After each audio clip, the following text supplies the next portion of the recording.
ये दोनों तरफ के नहीं है, ये एक तरफ के हैं। काश हम समझ पाए, हुजूर सल्लल्लाहु अलैहि वसल्लम की हदीस का मफहूम है कि वक्त तुम पे ऐसा आएगा कि मारने वाला भी मुसलमान और मरने वाला भी मुसलमान। लेकिन मेरे भाइयों, मेरे पाकिस्तानियों, मेरे चेयरमैन साहब, आप खुद एक ऐसे सूबे से हैं जो हमेशा मुश्किलात का शिकार रही है, एक ऐसे शहर से हैं जहां हमेशा खून की होली खेली गई है। मुझे जिस चीज का दुख है बतौर पाकिस्तानी, आप सब मेरे भाई हैं, मेरे किसी से नफरत नहीं है। वहां जिस सीट पे अता तारड़ बैठे हैं, वहां मैंने जब 9 अप्रैल की रात स्पीच की थी, आप इधर 170 बैठे हुए थे। मुझसे अक्सर पूछा जाता है, तुम्हें डर नहीं लग रहा था उस रात, तुम अकेले थे और ये 170 थे?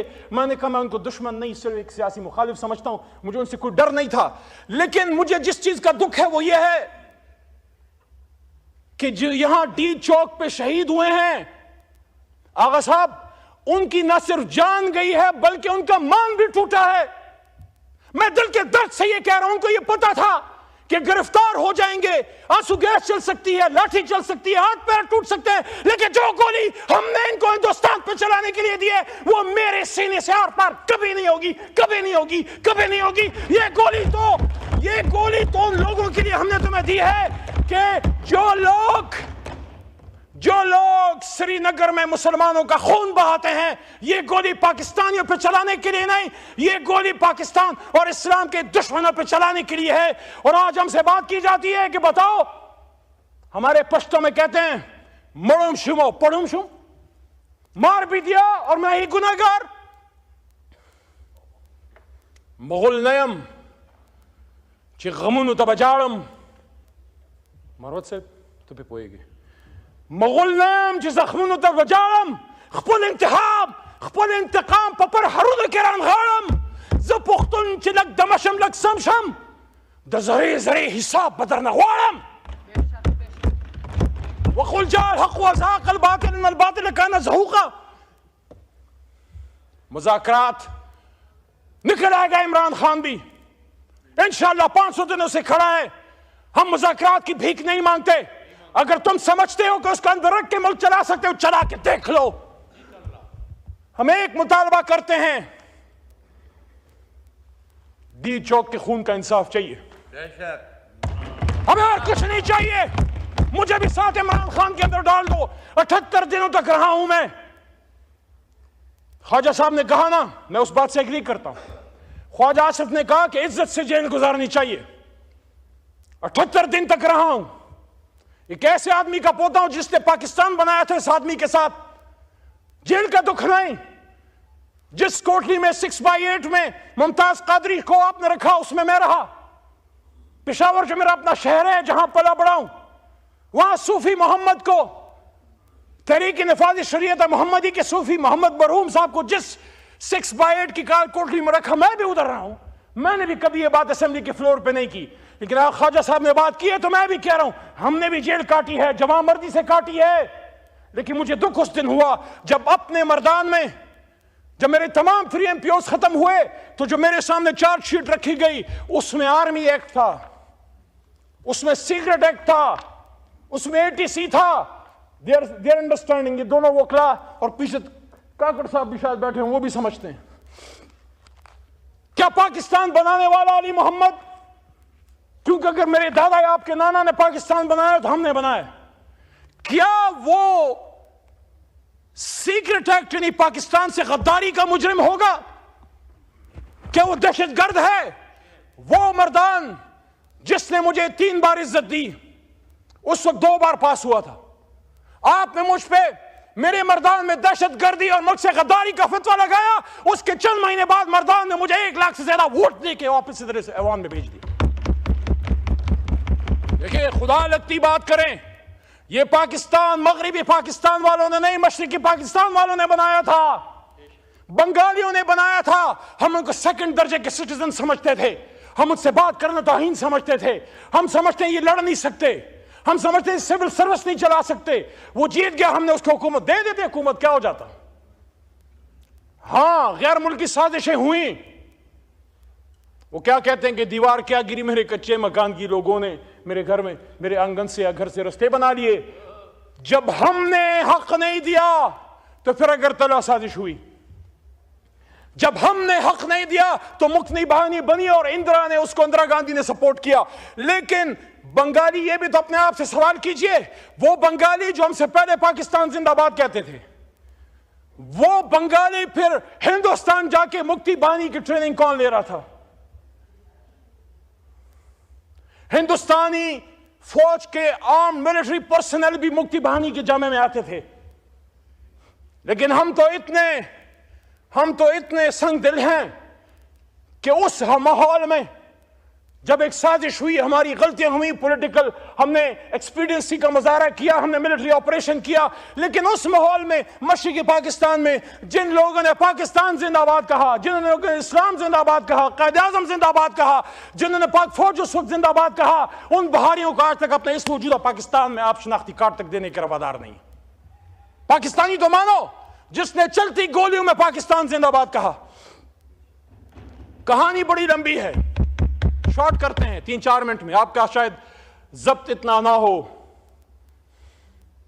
आर्मी पब्लिक स्कूल, मैं हिस्ट्री का स्टूडेंट हूं और चीजों को देखता हूं, मैं मीडिया में रोज जाता हूं, 10 साल से जा रहा हूं। जब 16 दिसंबर 2014 हो रहा था, जनाब राजा परवेज अशद साहब, साबिक वज़ीर आज़म, आप भी जिम्मेदार होते पर, आपके दिल में भी दर्द है मुल्क का।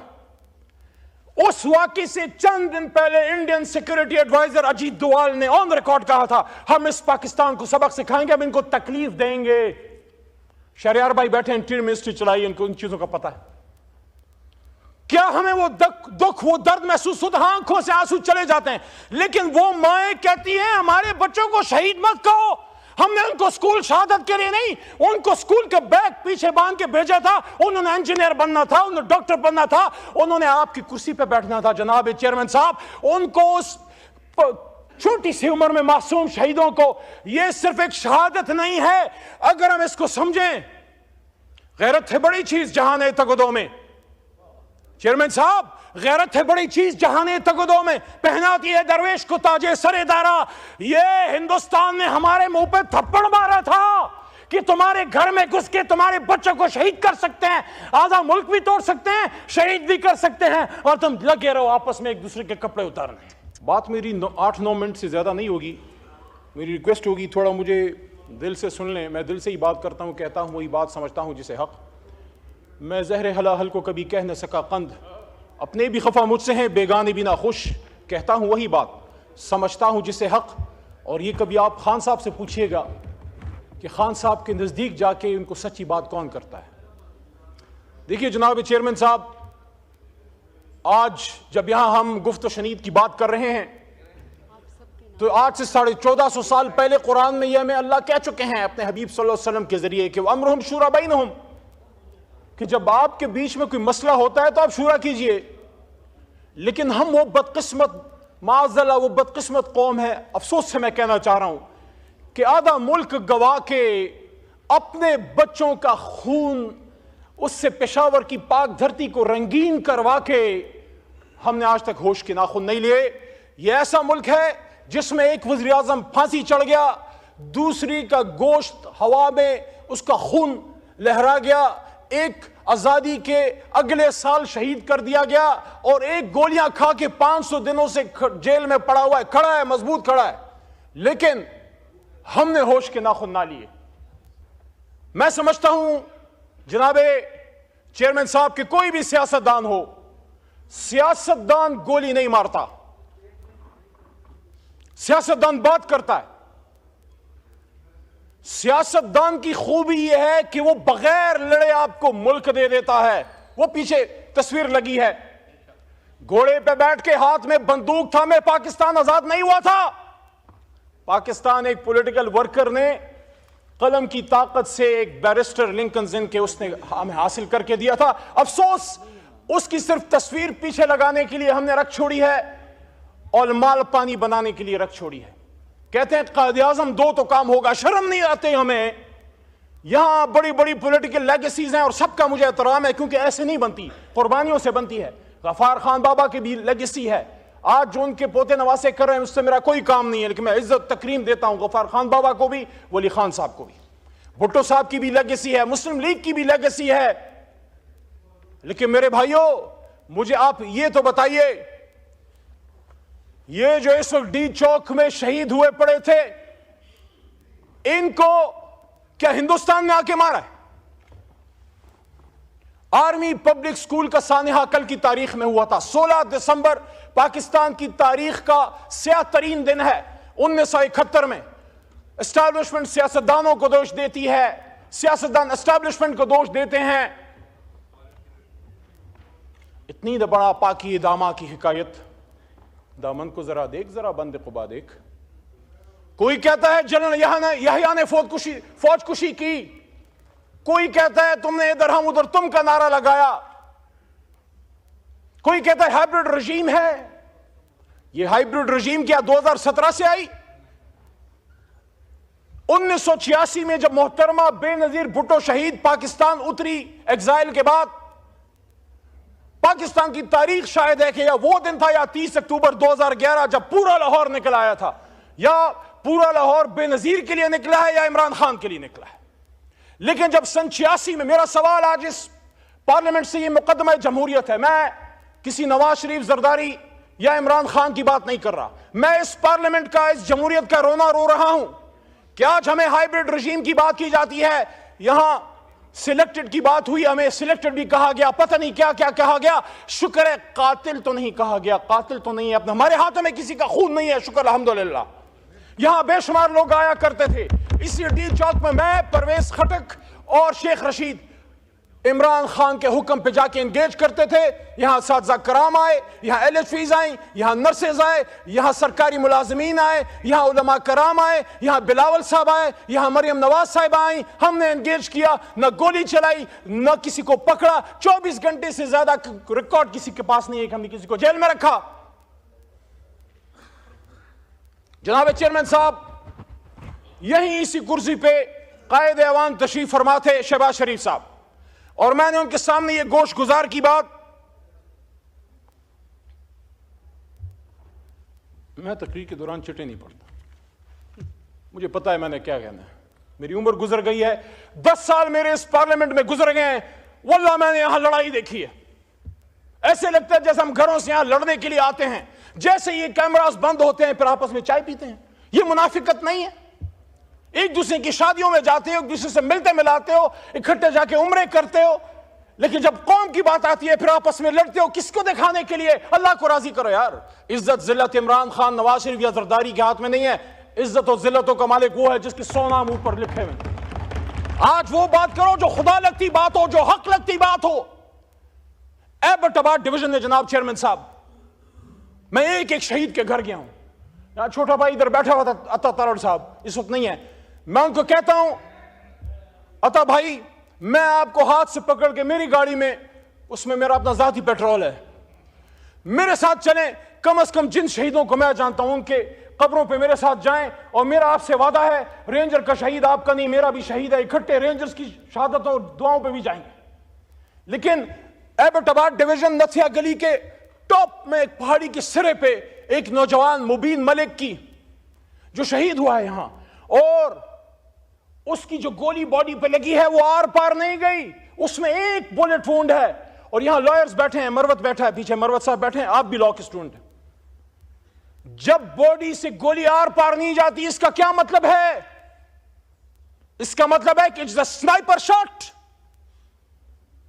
उसकी छोटी बच्ची आयत नूर, यकीन करें बहुत खूबसूरत फरिश्ते जैसी छोटी सी बच्ची उसके बाप के हाथ में थी, और उसकी कब्र पर मैं बैठा और उसके बाप की खाली आंखें, क्योंकि उसका बेटा यहां शल पंप पे मजदूर था।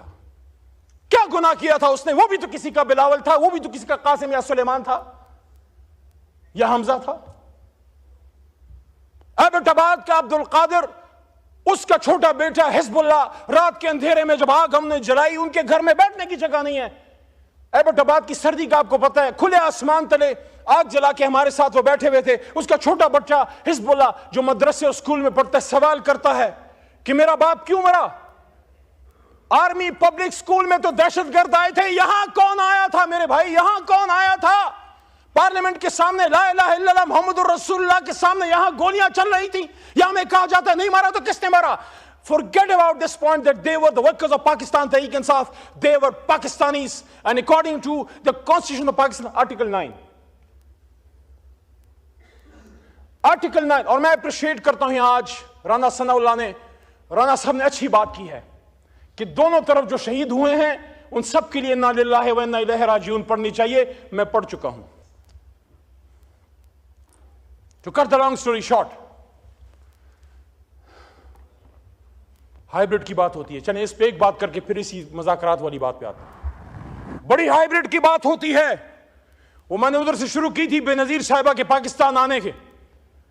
मैं नहीं कहता कि हम 100% कोई ऐसी, मैं कहता हूं कि आसमान से फरिश्ते हैं, हमसे गलती नहीं हुई, लेकिन हमने अगर गलती की है तो 2011 के बाद की होगी। जनाब राना सनाउल्लाह साहब 30 अक्टूबर के बाद शायद की हो। 1988 में जब बेनजीर वजीर आजम बन रही थी, आप मुझे बताएं उसके 2 साल बल्कि 18 महीने टू बी वेरी एग्जैक्ट, वो हाइब्रिड रजीम नहीं थी क्या? IGI जब बनी हाइब्रिड रजीम नहीं थी क्या? हमीद गुल साहब इज ऑन रिकॉर्ड कि उसमें जब उसामा बिन लादेन का पैसा इस्तेमाल हुआ बेनजीर के खिलाफ, क्या वो हाइब्रिड रजीम नहीं थी क्या? ये आज की कहानी तो नहीं, 100 बरसों की दास्तान है जनाब चेयरमैन साहब। 3-4 चीजों का बड़ा दुख है मुझे। मैं कभी पीपल पार्टी का वर्कर सपोर्टर नहीं रहा, आज भी मैं कहता हूं मुझे बड़ा अजीब लगता है। सदर आपका बैठा है, चेयरमैन सेनेट आपका बैठा है, चारों गवर्नर आपके बैठे हैं, 16 महीने आप इधर इख्तिदार में बैठे रहे, आज भी आप उन सीटों पे हैं, आज भी आप रोना रोते हैं। आ जाए इधर हमारे साथ और एक जेन्युइन अपोजिशन करते हैं। वो कहते हैं तो इधर उधर की ना बात कर, ये बता के काफिला क्यों लूटा? तेरी रहजनी का गिला नहीं, तेरी रहबरी का सवाल है।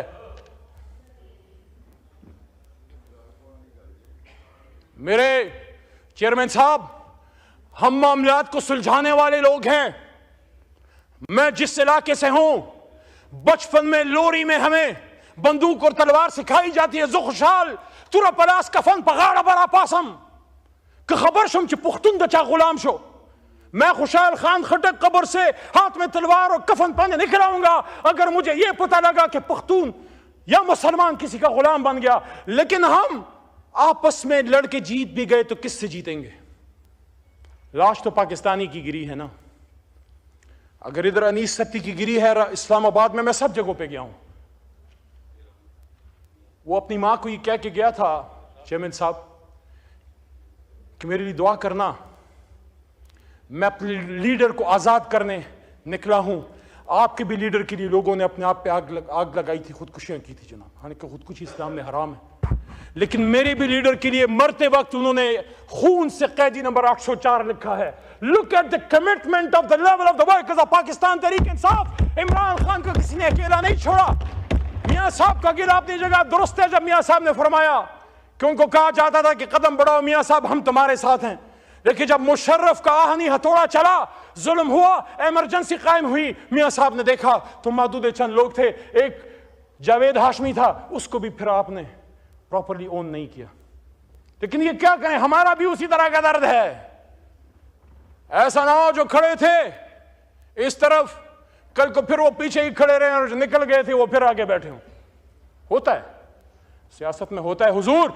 लेकिन वल्लाह हमने इमरान खान के लिए नहीं किया, हमने अपनी कमिटमेंट, अपनी गैरत, अपनी अना के लिए किया है कि कल को कोई असद कैसर को, वो जो आपकी कुर्सी पे बैठा होता था, सुलझू आदमी, आपसे हमेशा बात करता था, हमारी जमात से गाली सुनता था, उसको जब आपने उठा के अपने ही मैदान में आपने जेल में डाला तो उसने सिर्फ इमरान खान के लिए नहीं, अपनी खुद ही अपनी अना, अपनी गैरत के लिए किया कि कोई असद कैसर को यह ना कहे कि सवाबी का बेटा बिक गया या डर गया, कोई शरियार खान अफरीदी को यह ना कहे कि कोहाट का बेटा डर गया या बिक गया, कोई निसार जट को यह ना कहे कि पंजाब का बेटा डर गया या बिक गया। और ये कोई मुझे ना बताए कि पंजाबी खुदा न खास्ता बुज़दिल हया निकलते नहीं है। इस लेवल की फस्तायत आप पख्तूनख्वा में करो, यहां भी कोई नहीं निकलेगा।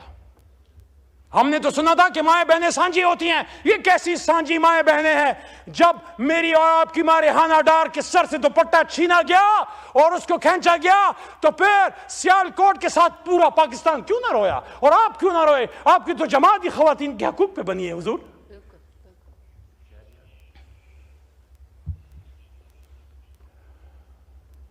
22 नवंबर, आखिर में आता हूं, मुज़ाकरात।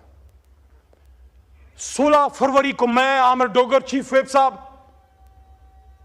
और हमारे साथ सरदार लतीफ खोसा साहब आज नहीं है ऐवान में, हम 3 लोग इमरान खान से मिलने गए। ये बात बड़ी अहम है। मैं गवर्नमेंट बेंचेस, जो मुझे सुन रहे हैं साहिब राय लोग, बूट वाले नहीं कलम वाले, सबसे मुखातिब हूं। चले बूट वाली भी डाल दे, सबसे मुखातिब हूं। 16 फरवरी को इलेक्शन हुए हुए सिर्फ एक हफ्ता हो चुका था। मैं, आमिर डोगर और सरदार लतीफ खोसा इमरान खान साहब से मिलने गए। मेरे जहन में ये चीजें चल रही थी। मुझे इससे कोई गर्ज नहीं है कि इस कुर्सी पे कौन बैठता है, मुझे इससे गर्ज है कि मुल्क आगे चले। उस वक्त आपकी हुकूमत नहीं बनी थी, अभी इसका फैसला नहीं हुआ था, कि कौन बैठेगा। फॉर्म 47 की रोशनाई अभी कच्ची थी, फॉर्म 47 अभी खुश्क नहीं हुआ था, उस पर दूसरा रंग चढ़ने के करीब था।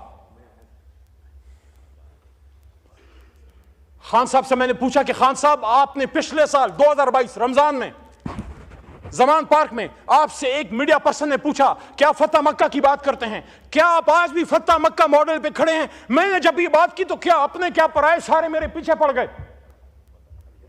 और यार, आप मुझे इमरान खान से वफा मत सिखाओ। आप जब और जमातों में बैठ के जी भुट्टो कहते थे, या जब मियां साहब आवे आवे कहते थे अली मोहम्मद इमरान खान के साथ, तब भी खड़ा था, आज भी खड़ा है और इंशाल्लाह बाद में भी खड़ा होगा।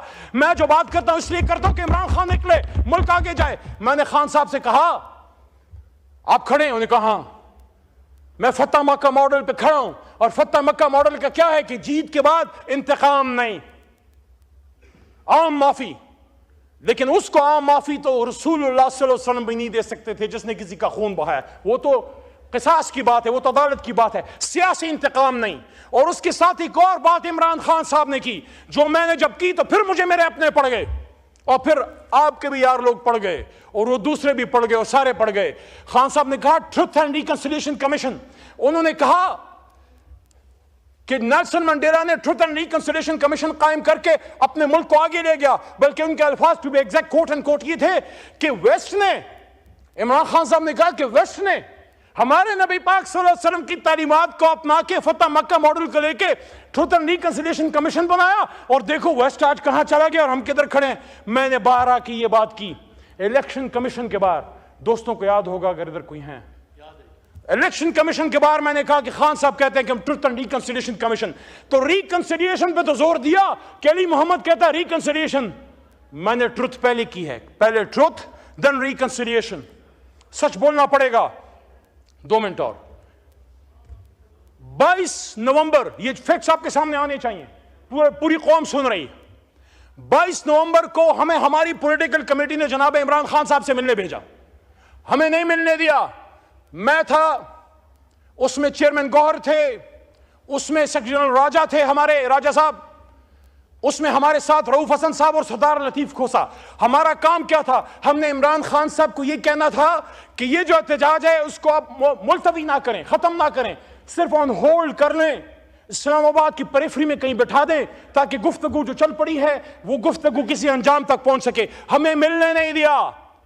अपनी मंजी तले डांग फेरे उस सियासी लोगों। कौन है जो हमें लड़ाना चाहता है? किसको पता था कि हम किस लिए जा रहे हैं? कौन चाहता था कि डी चौक पे खून बहे? हम तो सारी लीडरशिप इमरान खान को इस पे कन्विंस करने गई थी कि खान साहब बाहर बैठ जाते हैं फिलहाल, और मौका दें मुज़ाकरात को कि शायद आप निकल आए, सीरान निकल आए, और मैंडेट की वापसी का कोई सिस्टम हो। बड़ा मेरे पे सवाल होता है तुम किधर थे? 25 को मैं अडियाला के करीब रोडों पे था, एक नामालूम गाड़ी में जो मेरी अपनी जाती है, एक ड्राइवर के साथ पुलिस के नरगों में से पीछे बैठे मैं निकल रहा था। उस दिन मुझे काली शीशों की गाड़ी का जरा अफादियत का अंदाजा हुआ। पुलिस वालों के बीच में से पहुंच के मैं अडियाला पहुंचा। यहां राणा साहब ने कहा ना कि इजाजत दी गई थी। राणा साहब, अली को इजाजत नहीं मिलती, क्योंकि किसी को पता है कि अली जो है मामलात को ठीक करना चाहता है, अपने लीडर को बगैर लड़े बगैर खून बहाए निकलवाना चाहता है। उस दिन गौहर साहब को भेजा गया अंदर, सैफ साहब को भेजा गया अंदर, अली मोहम्मद फिर भी 2 घंटे अडियाला के बाहर बैठा रहा, और उसके बाद 5-6 दफा मैं गया हूं, मुझे नहीं मिलने दिया जाता, क्योंकि हम चाहते हैं ये खून बहना बंद हो, ये लड़ाई मार कुटाई बंद हो। आप बात करें और निकले इस जंजाल से, इस मुसीबत से। इमरान खान भी सहवान में आए, मियां नवाज शरीफ भी आए। और अब आखिरी बात की तरफ आता हूं। देखें, हम स्कूल गोइंग थे जब मियां साहब वजीर खजाना थे। बिलावल साहब अपनी मां की गोद में जेल के आगे बैठे रहते थे, नस्ल जवान हो गया। आज बिलावल की खुद शादी की उम्र है, उसकी माशाल्लाह जो सिस्टर हैं उनकी माशाल्लाह अब बच्चे हैं। इतना वक्त गुजर गया बीच में। मियां साहब की अपनी बेटी वजीर आला बन गई, इमरान खान साहब वजीर आजम बन गए, एक नस्ल जवान हो गई, दूसरी शादी की उम्र तक पहुंच गई। लेकिन पाकिस्तान में म्यूजिकल चेयर खत्म नहीं हुआ, लड़ाइयां खत्म नहीं हुई, आपकी हाइब्रिड रजीम खत्म नहीं हुई। आपकी लोगों को यह एक फैसला कर लो कि पाकिस्तान को चलाना है तो पार्लियामेंट से चलाना है। रावलपिंडी अगर जाना है तो सिर्फ किसी की दुआ या तकरीब में जाएं, किसी से इशारे में इशारे ना लें, अपने अल्लाह से इशारे लें, अपने अल्लाह के हुक्म पे आए, अवाम की ताकत से आए, अवाम की वोट से आए और उनको भी बताएं जब तक आप अपने आखिरी बात आप अपने आईनी रोल में होंगे, जब तक आप अपने आईनी रोल में होंगे, जब तक आप बॉर्डर्स की हिफाजत करते हैं, जब तक आप हिंदुस्तानी सांपों को कुचलते हैं, हम आपको अपने सर पे बैठाते हैं। लेकिन जब आप हमारे अपने मुल्क में हमारे बच्चों के सर कुचले जाते हैं, फिर हमें दुख होता है, फिर हमें तकलीफ होती है और फिर हम सवाल करते हैं। और जब सवाल करते हैं तो अपनी शहर मर्दान में फिर आर्मी एक्ट और सीक्रेट एक्ट और एंटी टेररिज्म एक्ट, और क्या सिर्फ हम पे लगे, आप पे नहीं लगे? तो जनाब 70 साल की हो गई ये लीडरशिप, इज्जतें भी देख लें, जेलें भी देख लें, मुल्क से दरबदर होना भी देख लिया। 70 के बाद या 60 के बाद तो फिर अल्लाह ही याद आता है।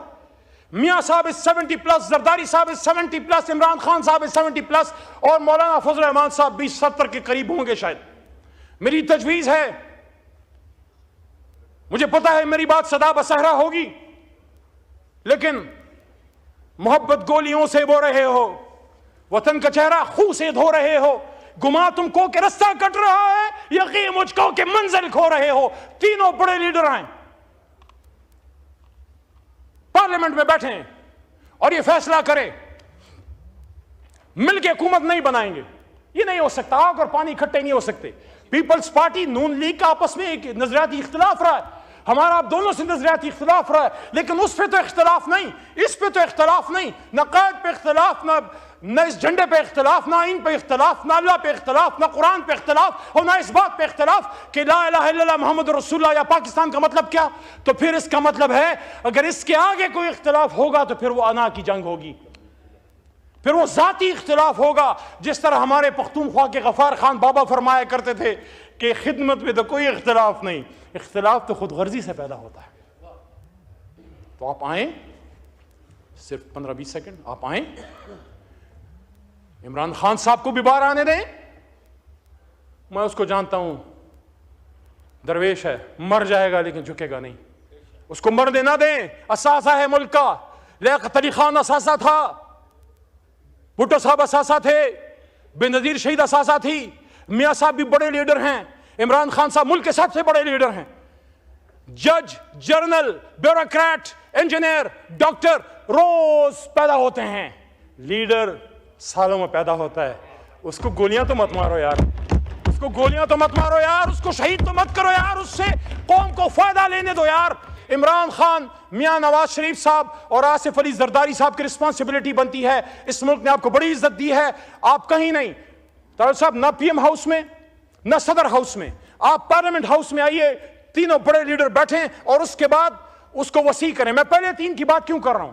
मैं इसलिए कर रहा हूं कि वो जमात जो मुल्क को वजीर आजम दे सकती है वो पहले बैठे और फिर उसको फैलाएं। उसमें मौलाना साहब को, हाफिज नईम साहब, हाफिज नईम साहब की बात कर रहा हूं, हाफिज नईम साहब, और उसके साथ साथ उसमें अचकजई साहब, उसमें मेंगल साहब यहां से इस्तीफा देके गया है, उसको मनाओ यार।